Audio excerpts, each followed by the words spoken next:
This is Jason filling in for Shannon Rose with the Rose Hollywood Report, and I'm here today with Soleil Moon Frye. Everybody knows her as Punky Brewster, and we got some interesting stuff to talk about today. So, how are you doing, Soleil? I'm great. How are you? Happy holidays. Yes, happy holidays to you. I'm doing fantastic. So basically what we're going to be talking about is the holidays and interacting with kids and getting good games for them to play. What are some of the top toys that parents can buy this holiday season that will inspire creative play? Well, some of my girls' favorites, I have a 3-year-old and a 6-year-old, and they absolutely love the Barbie printable hair-tastic. Super fun, goes in Barbie's hair and the little girl's hair, and it's so cute. You can print out all of these fantastic prints.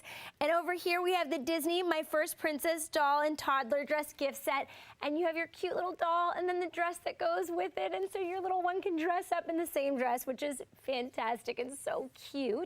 And over here we have a fantastic educational toy. I absolutely love this. The Leapfrog Leap Pad is only $99. There are so many fantastic games you can get to go with it, and it's great for long drives, those airplane rides, and also both my kids can play with it. So it's great for my 3-year-old and my 6-year-old, which is great. Always looking for that family value, which is so important. Over here, some classics. I love getting the family together and doing game nights and encouraging the family to really have that quality time together. So going to some of the classics like Twister, we have so much fun. We love playing in our household. And over here, we have the Scrabble Flash and the Yahtzee Flash, which are super fun. And I love that they've taken these classics and put a new spin on them. If you like karaoke like we do in our house. There's the Paper Jams Pro Series, Mike. Can walk around, do some songs and dance. And over here, one of my absolute favorites, the Fidget Friends. Hello. What's shaking, Bacon? What do you want to do now? So cute. And they have 150 responses. So these are definitely my top picks for holiday. So why is it important for parents to take time to play with their children, and what games really help parents achieve this, and do they need actually to buy something to do that? You know, I feel like the games that really encourage our family together is just totally coming together, those family nights. We do fantastic Sunday night family nights every Sunday. We have dinner, we play games. I love going to these classics to encourage that family play. And I also think if you look for really good value, so like one of the things, my girls love opening presents, but I don't want to spend a fortune. So what we do is we go and we get gifts for under $10, wrap them up, put them under the tree. So if it's a coloring book you find, you can go to target.com/Christmas and you can find great deals and coupons. So you can get a lot of great little gifts that don't have to break the bank. Yeah, that's definitely important with this day and age right now. So let me kind of jump into a little bit of your past history with acting and stuff. Absolutely. How did you manage to overcome becoming a child star dilemma that most of these kids face as they get into adults? Oh, you know, I think it's so funny. For me, I think that there's so many people that look at the really sad stories or the stories that are tragic, you know, at times, but there's so many of us that turned out really great. And I look at so many of my friends that have turned into fantastic adults and are directors and actors and actresses. And I look at Fred Savage and Melissa Joan Hart and so many of my friends, Ron Howard, you know, I mean, there's so many incredible individuals who grew up in the business and turned out to be really fantastic, amazing adults. I just think that so often you hear about the negative stories instead of really the positive ones. But for every child star that's had a hard road, I can name 10 more that have really had incredible positive experiences. And that's awesome. Now, I do remember watching you every week, every weekday, coming home. I loved Punky Brewster. It was one of my favorite shows, and it really was the impact of me growing up. What are some of your fondest memories as Punky Brewster?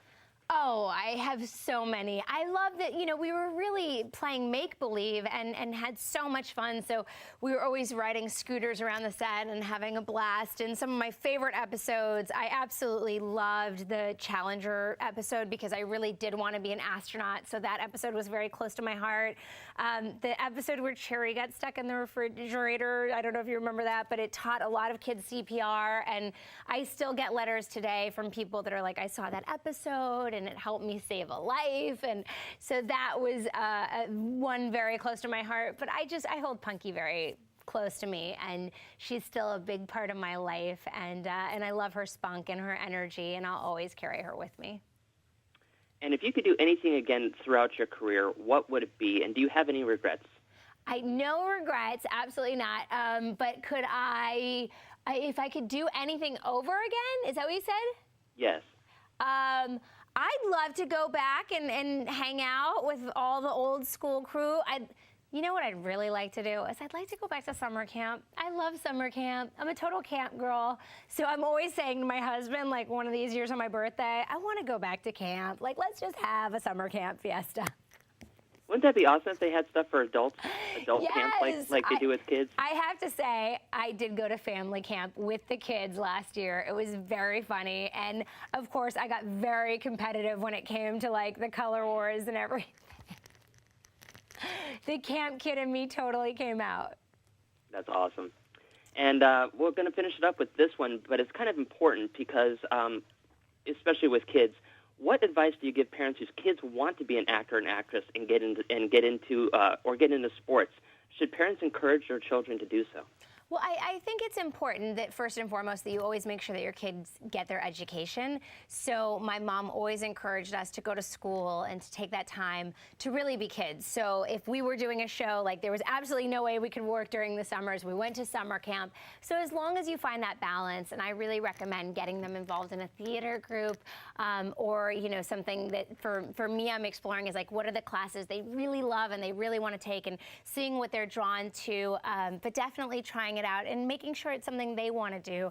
And if it's something they love and they're passionate about, if they're anything like I was, like I begged my mom and there was no way that she could get out of it because I was like, I want to be an actress, I want to be an actress. So I think really encouraging them to follow their dreams though and not to force anything. If it's something they're not drawn to, I don't think it's right to force your kids into doing something. But if it's something they love and they're drawn to, then encouraging it and also encouraging them to get their education at the same time. Very good. Well, thank you for coming on and spending some time with us. Thank you. And have a very, very Merry Christmas and a very happy holiday season. Thank you. Happy holidays.